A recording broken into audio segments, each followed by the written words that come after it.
I am writing this because the men who ordered my silence are dead, and the ice that swallowed my comrades has begun to thaw. In February of 1944, our reconnaissance unit was sent beyond the marked front lines, into a region removed from maps, supply logs, and memory. The locals refused to name it. They crossed themselves and called it the Frozen Mouth. Officially, we were scouting German movement. Unofficially, we were warned not to return. What we found there was not an enemy position, not a weapon, and not a battlefield. It was something old, and it knew we were coming. Welcome to Combat Lore Files, where the shadows of war live on. Hit subscribe and get nightly drops of stories like this. The first sign something was wrong was that my name disappeared before I ever left the front. I was a reconnaissance scout with the Red Army in early 1944.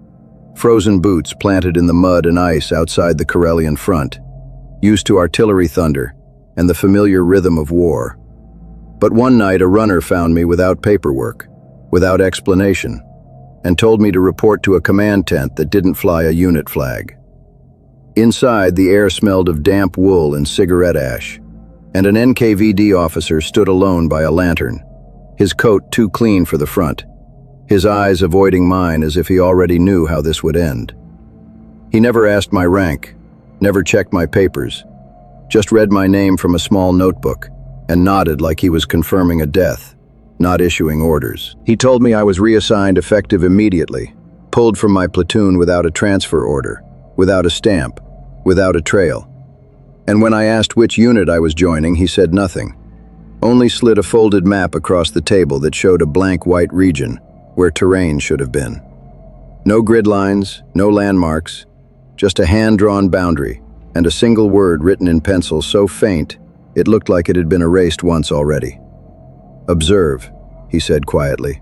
"Not engage, not pursue, not interfere, and above all, do not transmit by radio once we cross the boundary. Not even status checks. Not even distress." His voice never rose, never threatened, but the warning sat heavy in my chest, heavier than any shouted order I'd received under fire. Outside, I found the others waiting, 6 men total, all from different units, all pretending not to notice that none of us recognized each other, and none of us could explain why we were here. One was a radio operator ordered to leave his spare batteries behind. Another a sniper told to carry his rifle unloaded. And when we compared instructions in whispers, every set of orders was the same, spoken, not written, as if the words themselves were not meant to exist after they were heard. At dawn, we marched out without ceremony, no send-off, no recorded departure, boots crunching over ice so hard it rang like glass, and behind us the front kept fighting as if we had never been there at all. The deeper we moved away from the guns, the quieter the world became, until even the wind felt muted, like sound swallowed by snow, and that silence made my skin itch worse than the cold. I kept expecting to hear engines or see German patrols, because secrecy usually meant enemy movement, some hidden battery or reserve force. But there were no signs of war ahead of us, only endless white forest and a sky the color of old bone. By the second day, our compass needles began to twitch. Not enough to call it failure, just enough to make me uneasy. And our maps grew less useful with every step, trails ending where none should, distances stretching longer than they had any right to. When we reached the first village marked near the edge of the blank zone, I felt relief. The simple human comfort of smoke rising from chimneys. But it vanished the moment the villagers saw us. Doors closed without a word, shutters slammed, and faces vanished behind frost-clouded glass, leaving the street empty except for our breath hanging in the air. An old woman crossed herself when she saw the patch on my coat, not in fear of soldiers, but in warning. And when I tried to speak to her, she pointed past us toward the forest and shook her head slowly, as if refusing to name what waited there. Another man, older, thinner, stepped close enough that I could smell peat smoke on his clothes. And in a voice barely louder than the wind, he told me no one who marched into that region ever marched back. Not Germans, not Soviets, not even hunters. because the land there did not like to be watched. I laughed it off then, because soldiers always do, because folklore feels small compared to artillery and orders. But I noticed the way he never looked directly at the trees, the way every building in the village faced away from the white expanse beyond, like a settlement built to turn its back on something shameful. That night, as we bivouacked outside the village under a sky too clear and too still, I heard no animals, no birds, not even the distant crack of ice, only the faint whisper of wind moving through branches, and beneath it, something else. A low sound I couldn't place, like breath held too long. I remember thinking then that secrecy wasn't about hiding us from the enemy. It was about hiding something from history. And as I lay awake with my rifle across my chest, staring into the dark, I realized we believed the Germans were hiding something in that frozen region. But the first warning hadn't come from command at all. It had come from the people who lived closest to it. The village appeared at the edge of the trees like something trying not to be seen. Its houses hunched low under the weight of snow, roofs sagging, chimneys barely smoking, and the road into it narrowed as if even the land hesitated to enter. The moment our boots touched the first frozen street, every door closed in near-perfect unison, a sequence of dull wooden thuds that echoed louder than gunfire in that silence. And I felt the same sensation I had felt walking into ambushes before, that tightening in the gut when the world suddenly holds its breath. Windows were sealed with thick frost from the inside, not outside, and through the ice I could make out dark shapes painted or carved into the frames, looping symbols and sharp angles cut deep into the wood, as if meant to scar rather than decorate. None of it matched any orthodox markings I knew, and the longer I looked, the more wrong it felt. Like the carvings were not meant for eyes that moved or blinked. We called out in Russian, identified ourselves, used the official words we were trained to use with civilians. But our voices seemed to fall flat, swallowed by the snow before they could reach any ear willing to hear. I remember the sound of my breath inside my scarf, loud and wet, the way cold makes you painfully aware of being alive, and how that awareness felt intrusive here, like we were violating a place that preferred stillness. It was the old man who finally stepped out, not from a doorway but from behind a shed, as if he had been watching us approach and choosing the moment to reveal himself. He was thin to the point of fragility, beard yellowed with age and smoke, eyes clouded yet sharp in a way that made me think he saw more than he let on. He didn't ask who we were, didn't salute or plead, just studied our faces one by one, lingering on each of us as if committing us to memory for a reason we would never appreciate. When he spoke, his voice rasped like wind over ice, and he told me quietly that soldiers always came in winter, because winter made men brave or foolish, and that none of them ever came back. Not Germans, not Soviets, not the old Tsar's patrols his grandfather had spoken of in whispers, all swallowed by the same white silence beyond the trees. I told him we were only passing through, that we were not here for stories, but he shook his head and pointed toward the forest, refusing to name it, saying that once you looked too long in that direction, it learned the shape of your thoughts. He used a phrase I had never heard before, calling them the still ones, beings that did not hunt or chase, that simply waited, frozen into the land until storms rose and the world lost its edges. He said they walked when snow erased the difference between sky and ground, when men could no longer trust their eyes or their footprints, and that they did not kill with violence, but with forgetting, leaving bodies standing where they had been, faces emptied of struggle, as if something had reached inside and turned them off. I wanted to laugh, to dismiss it as superstition born of isolation, but the words stuck in my throat when I noticed the village itself. How every house was angled away from the forest, doors opening inward, windows smaller on the side that faced the blank region, as if the settlement had been physically built to avert its gaze. Even the church, a squat wooden structure half buried in snow, had its entrance facing the opposite direction, bell tower tilted slightly as though it were leaning away from something heavy and unseen. As we moved through the village, I felt eyes on my back, not hostile, but mournful, like the villagers were already attending our funeral, and the air seemed colder between the houses, the cold of shade even under open sky. Our radio operator tried to check his set out of habit, fingers stiff on the dials, and the speaker answered with nothing but a low hiss. Not static, not interference, but a sound like distant breath, and he shut it off quickly, pale beneath his scarf. When we left, the old man pressed a small object into my hand, a scrap of wood, etched with the same symbols I had seen on the windows, and told me not to keep it if I heard voices that sounded like people I loved.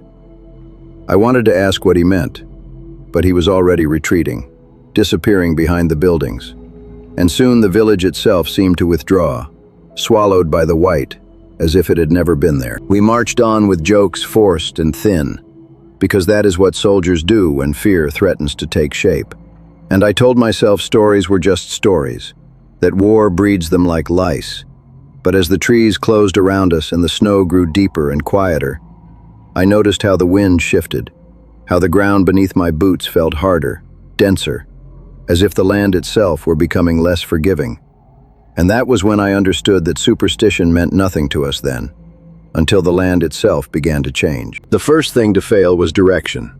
Not suddenly, not dramatically, but with a quiet betrayal that crept in step by step, the kind you only notice once you are already lost. By midday, the trees had thinned into a forest of skeletal trunks coated in rime, all identical, all spaced with unnatural precision. And the sky above had flattened into a dull, colorless sheet that gave no sense of depth or distance. I checked my compass out of habit, thumb brushing ice from the glass, and watched the needle tremble like a living thing, twitching left, then right, never settling, as if north itself were undecided. I tapped it once, then harder, the way you do when equipment misbehaves. But it wasn't broken. It was confused, responding to something I couldn't feel. Around me, the others noticed the same change without speaking, our formation tightening instinctively. Because when the land stops making sense, men draw closer to each other. The cold here was different, not the sharp bite we knew from the front, but a deep pressure that sank through wool and skin and settled in the bones, heavy and patient, like it had all the time in the world. Sound behaved strangely too, our boots crunching too loud one moment, then vanishing the next, swallowed as if the snow were absorbing it. And when someone spoke, their voice seemed to come from a step behind where they stood. We marked our path with cloth strips tied to branches, standard procedure. But when I looked back after only a few minutes, some of them were gone, not torn or fallen, simply absent, leaving branches bare and unmarked. The radio operator tried again despite orders, not to transmit, just to listen. And what came through the headset made him flinch. Not static, not enemy chatter, but a low rhythmic tone that pulsed like a distant engine or a heartbeat magnified across miles of ice. He shut it down quickly, eyes wide, and told me it sounded closer when he stopped listening. We pressed on because stopping felt worse, because movement gives the illusion of control, and because none of us wanted to admit that the map no longer matched the world beneath our feet. The ground rose gradually, becoming harder, slicker. The snow packed so tight it rang under our boots. And then we began to see shapes half buried along the slopes, dark forms emerging from the white like memories surfacing. At first I thought they were rocks or fallen trees, but as we drew closer, the shapes resolved into men, frozen upright, caught mid-stride, mid-gesture, their uniforms locked in ice so clear it reflected the pale sky. Some wore Soviet coats, others German gray, and one, impossibly, wore an older style I had only seen in photographs, his rifle long and unfamiliar, beard stiff with frost, eyes open and unfocused. There were no wounds, no blood, no signs of violence, just faces fixed in expressions that were not terror, but recognition, as if each of them had seen something they understood too late. One man's mouth was open as if to speak, and I had the sudden, irrational urge to lean close and listen, certain that if I did, he would finish whatever sentence the cold had interrupted. We did not touch them, not because of orders, but because every instinct screamed not to break whatever held them there. And as we moved past, I noticed that none of the bodies cast shadows, not properly, the light bending strangely around them. The sniper whispered that he saw movement further upslope, tall shapes shifting slowly against the white. But when I followed his gaze, there was nothing. Only the endless repetition of trees and snow and sky blending into one another. Time stretched in that place, minutes slipping by without markers, hunger and fatigue blurring together, until I could no longer tell how long we had been walking, only that each step felt heavier than the last. I tried to orient us by the wind, by the slope of the land, by the position of the sun I could barely see through the cloud cover. But every method contradicted the others, directions folding in on themselves like a bad dream. Then we found the footprints, appearing ahead of us in the fresh snow, deep and deliberate, larger than a man's boot, spaced evenly as if whatever made them did not tire. They led across our path and vanished into nothing, ending abruptly as though the thing that made them had simply stopped needing to touch the ground. No one spoke after that, not because of discipline, but because silence felt safer. And in that quiet, I became aware of a sensation I could not explain, a pressure at the back of my skull, like being watched from very far away. As dusk bled into a gray that was neither day nor night, the temperature dropped again, faster than it should have, and a wind began to rise. Slow at first, then stronger, carrying with it fine needles of ice that stung exposed skin and erased the last traces of our trail behind us. I realized then that the land was no longer just unfamiliar.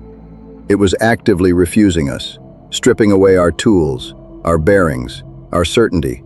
And as the first distant moan of the coming storm rolled across the frozen trees, I understood that what waited ahead would not need to chase us, because we were already exactly where it wanted us to be. The storm eased just enough by morning to reveal what the night had been hiding, and I remember wishing it had not. The wind fell into an uneasy quiet, the kind that presses on the ears, and the pale light crept back over the frozen slopes, sharpening every edge, every shadow, every wrong detail. That was when we truly saw them, not as shapes or suggestions, but as men, dozens of them, scattered across the terrain as if placed deliberately, each one locked into the moment where movement had failed. They were not lying down as the dead usually are, not piled or broken by combat, but standing, kneeling, half-turned, some with rifles raised, others with arms hanging loosely at their sides, frozen into positions that spoke of interruption rather than defeat. I approached one without thinking, drawn by a patch on his sleeve, and recognized a Soviet insignia from a unit dissolved years earlier. His coat sealed in ice so clear it magnified the fabric beneath, the frost tracing the lines of his face like glass veins. His eyes were open, not wide with fear, but focused, intent, as though he had been watching something I could not see. And for a terrible moment, I felt certain that if the ice cracked, those eyes would move.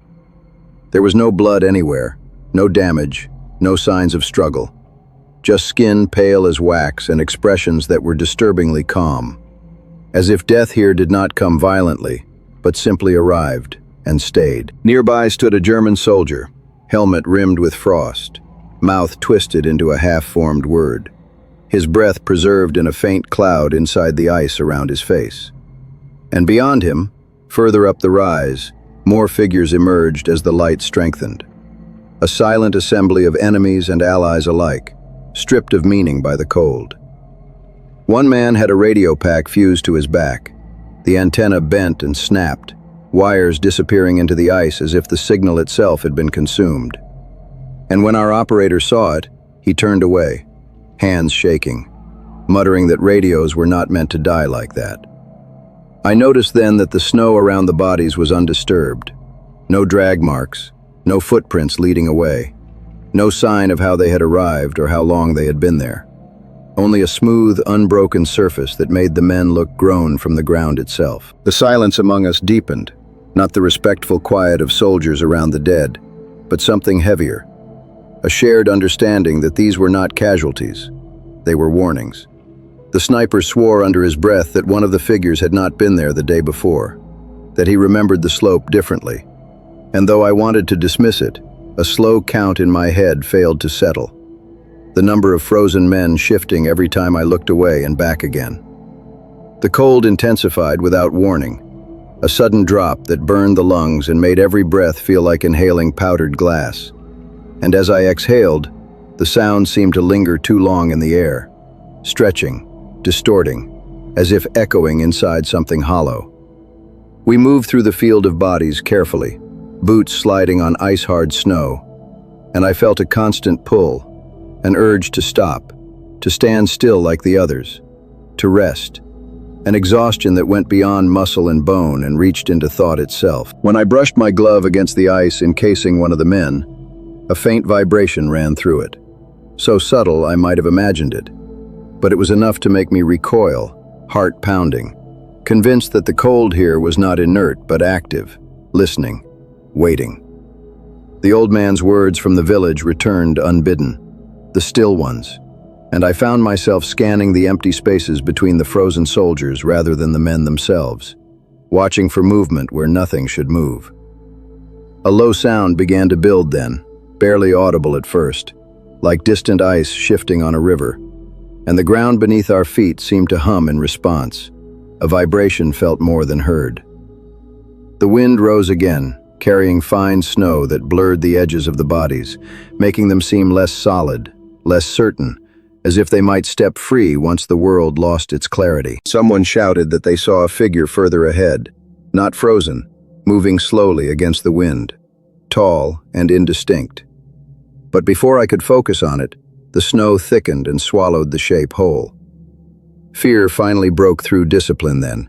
Not panic, but a deep, creeping dread that made my hands sweat inside my gloves, and my thoughts race for reasons that no longer applied.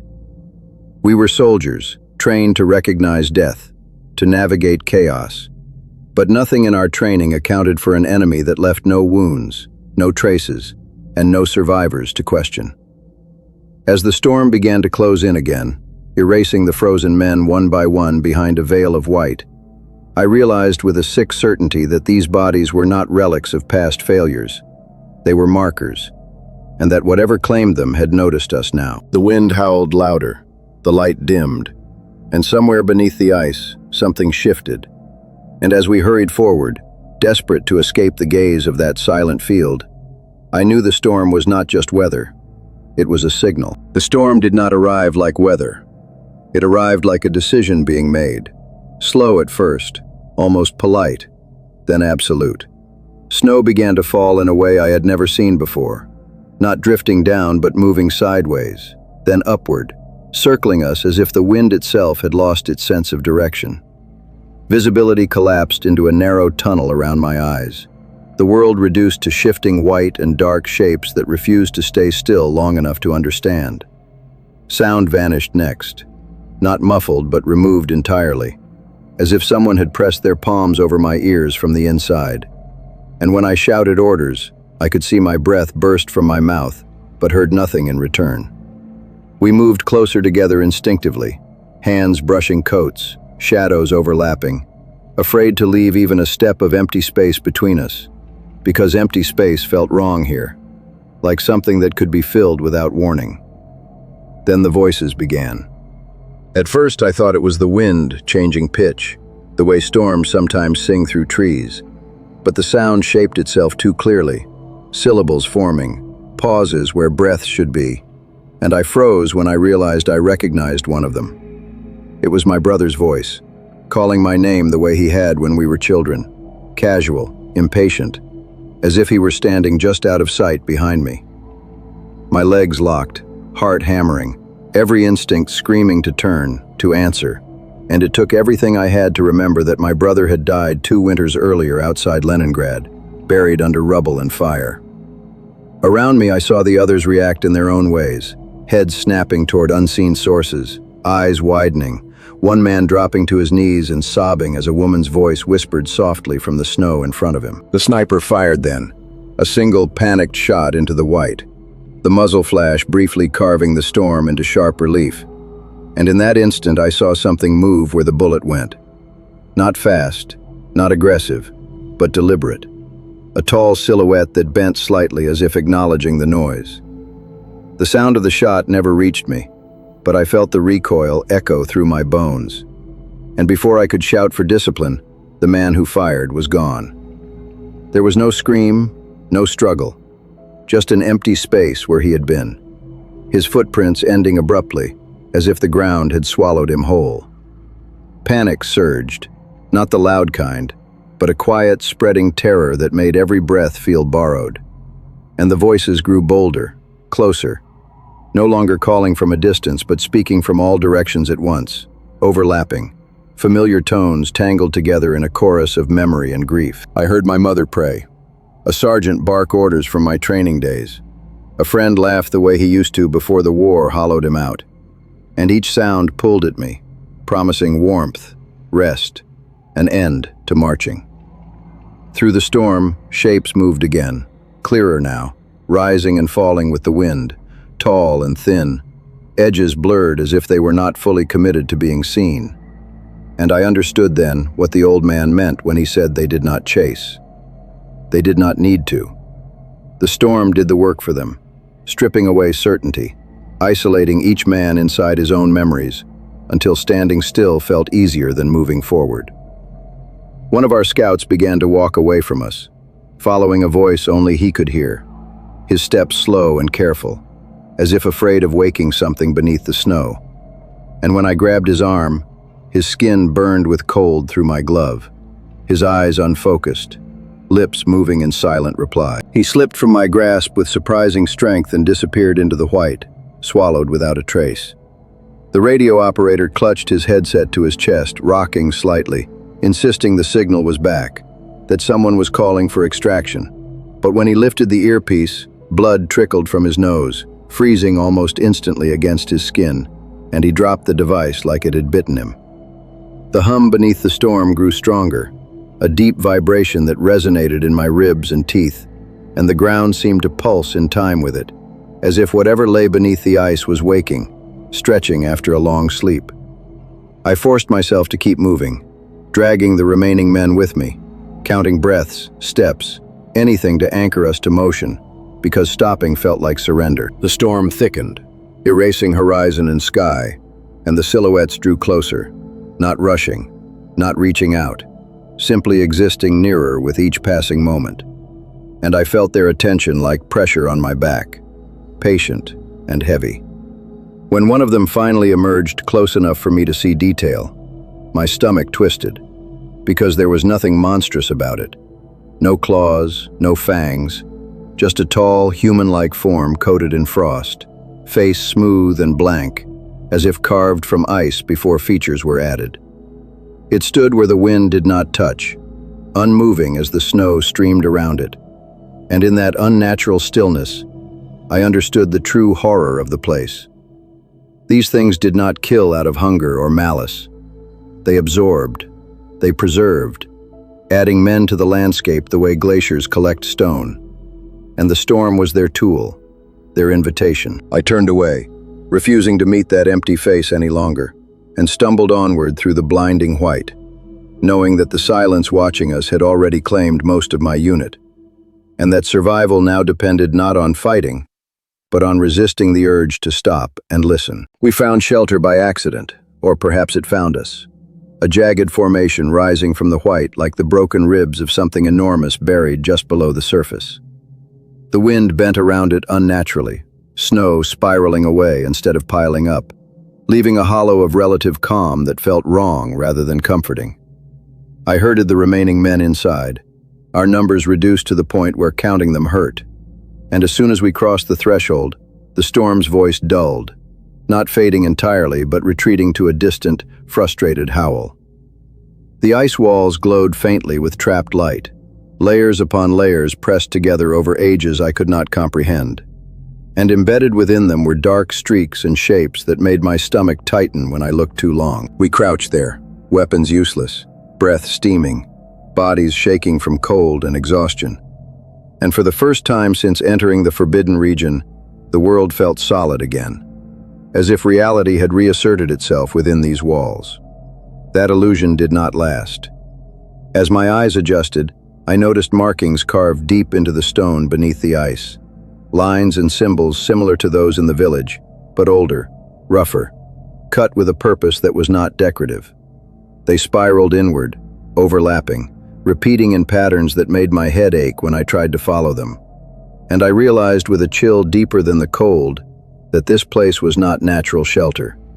It was a boundary. The radio operator sank to his knees beside the carvings, whispering that the hum was louder here, that it felt like standing on the deck of a ship with engines running far below.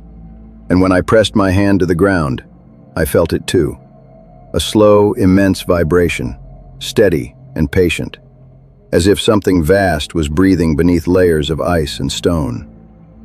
Memories from the village clawed back into my thoughts. The old man's refusal to name the forest, his warning about prisons and guardians, implied rather than spoken. And I began to understand that what we had taken for a hunting ground was something else entirely. The temperature inside the formation dropped sharply without warning, frost creeping across my eyelashes, and the ice walls groaned, a deep, resonant sound that echoed through the hollow and into my bones. One of the men began to pray, not loudly, but with a desperate intensity, his words tumbling over each other, and the sound of his voice seemed to trigger a response. The vibration intensified, the ground shuddering in slow pulses, and fine cracks appeared in the ice, spreading like veins, releasing bursts of cold air that smelled ancient, stale, untouched by living breath. Through those cracks came sounds that were not wind and not voices, low frequencies that resonated in my chest, filling me with an irrational certainty that whatever lay beneath us was aware of our presence.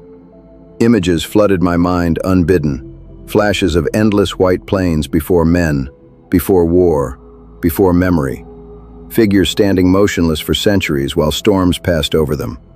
And beneath it all, something held in place, restrained not by walls but by ritual, by boundaries maintained through fear and silence. One of the scouts screamed suddenly, clutching his head, insisting he could see it moving below, a shape too large to fit any scale I knew. And before I could reach him, his eyes rolled back and he collapsed, body stiffening as frost crept rapidly across his exposed skin.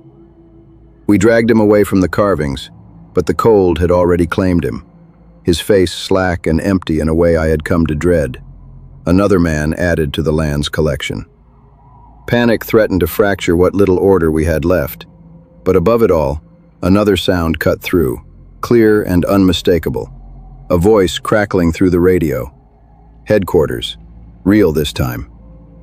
The operator scrambled for the set, hands shaking so badly he nearly dropped it, and when the voice came through again, clipped and urgent, it felt unreal, like hearing civilization through a dream. They ordered immediate withdrawal, demanded our coordinates, asked for a situation report. And when I tried to respond, the words died in my throat as the hum surged, drowning out the transmission. The voice repeated itself, growing strained, then abruptly cut to static, replaced by that same low tone we had heard before, stronger now, vibrating through the ice and into our skulls. The walls shuddered violently, cracks widening, and from somewhere deeper below came a sound like shifting mountains, slow and deliberate, as if something massive was adjusting itself in response to the disturbance. I realized then that the storms, the voices, the frozen men, they were not random horrors, but layers of defense, methods of discouragement refined over time, and that our presence here, radios active, minds focused, threatened whatever balance had been maintained. We fled the hollow as it began to collapse behind us, ice splintering, the storm rushing back in with renewed fury. And as we ran, the ground beneath my feet seemed to tilt, pulling me forward not toward safety, but toward an inevitable conclusion. Behind us, the formation groaned one last time, and then fell silent, sealing whatever lay beneath once more. And I knew with terrifying clarity that command's sudden concern had come too late. The thing under the ice had been disturbed, and it would not forget us. The order to withdraw should have felt like salvation, but it arrived hollow, stripped of meaning by the way it was delivered and the way the land answered it. We ran blindly through the storm, guided by nothing but instinct and the fading memory of where we thought we had come from. Each step a gamble against ice hidden beneath powder so fine it flowed like water. My lungs burned, my legs screamed, and yet the cold pressed harder with every passing minute. Not just against flesh, but against thought, making it harder to remember why moving mattered at all. The storm no longer howled. It whispered, low and constant, threading through my skull with a familiarity that frightened me more than the earlier chaos. Shapes moved at the edges of vision again, not close enough to touch, never rushing, always present. And I understood that they did not need to block our path. The land itself was doing that for them. We found what should have been a ridgeline leading back toward safer ground. But when we crested it, the view beyond was wrong. The slope descending into a valley that had not existed before, filled with fog so thick it swallowed light whole. One of the remaining men laughed then, a sharp, broken sound that cut through the wind, and said the map must be upside down, because we were walking in circles, and maybe that was the point. I wanted to correct him, to assert command, but the truth lodged in my chest like ice. We had lost the front, lost orientation, lost the sense that there was an outside to escape to. The radio crackled again, sudden and loud enough to make us flinch. And this time the voice was unmistakably real, urgent, layered with frustration and disbelief. They demanded to know why we were off course, why our reported heading made no sense, why our coordinates placed us somewhere that did not exist on their charts. I shouted into the handset, fighting the wind, telling them the land was wrong, that the terrain did not match the maps, that we were not being pursued by an enemy, but contained by something else. There was a long pause on the line, filled with faint background noise that sounded like papers being shuffled. And then the voice returned, colder, more controlled, ordering us to maintain radio silence and continue withdrawal on our own.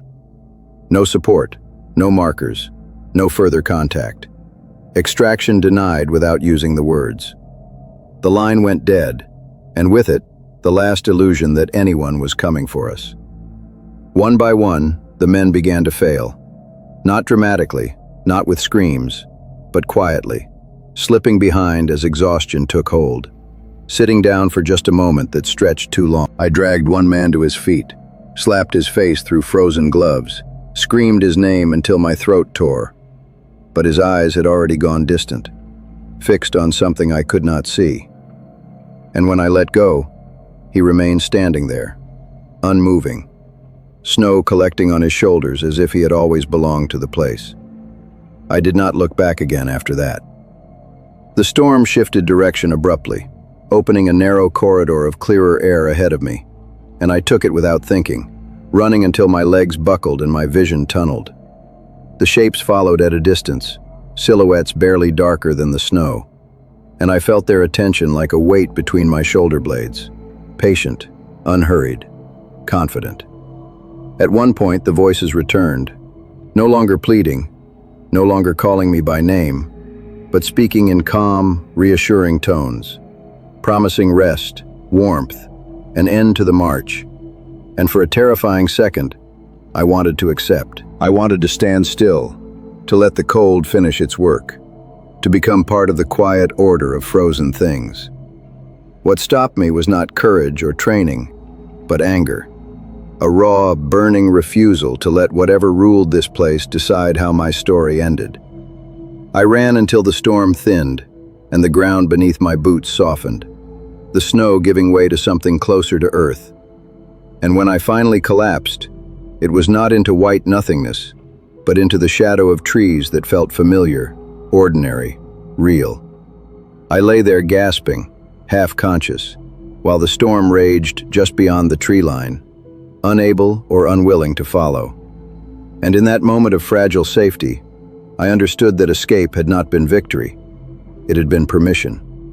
Whatever lay beneath the ice had let me go, not because I was strong or worthy, but because one survivor was enough. As medics later loaded me onto a truck I barely recognized, their faces tight with questions they would never ask out loud. I realized with sick clarity that I was not leaving the forbidden region behind. I was carrying it with me, a living report, a reminder of a boundary crossed and resealed. And as the engine roared to life and the white horizon disappeared behind us, I knew the war had not ended there. It had merely been buried again, waiting for someone else to dig too deep. I did not return to the front as a survivor. I returned as an inconvenience. They kept me isolated for days in a canvas tent that smelled of disinfectant and wet wool. Guards posted outside who never met my eyes. Doctors who checked my pulse and pupils but avoided questions that might lead somewhere dangerous. When the debrief finally came, it was nothing like the interrogations I had imagined. No shouting, no accusations. Just a quiet room, a table, and 3 men in clean uniforms who listened without taking notes. I told them everything anyway, because once you have seen the land decide who lives and who stays, fear of men loses its sharp edge. I described the village, the symbols, the frozen soldiers, the storm that spoke, the thing beneath the ice that moved when we listened too closely. One of them stopped me gently halfway through and said, "Weather exposure, disorientation, mass hallucination," as if reading from a script already written. He pushed a paper toward me with a summary of my mission that bore no resemblance to what had happened. A routine reconnaissance patrol disrupted by extreme conditions. Casualties due to cold and terrain. Survivor evacuated. I was told to sign it and forget the rest, because the rest did not exist. When I refused, he leaned closer and told me that forgetting was not a request. It was an order, and that some places were sealed not to protect people from danger, but to protect danger from people. They reassigned me within a week, far from the north, far from ice, to a unit that needed men who could follow instructions without asking what lay beyond them. I did my duty, because that is what soldiers do.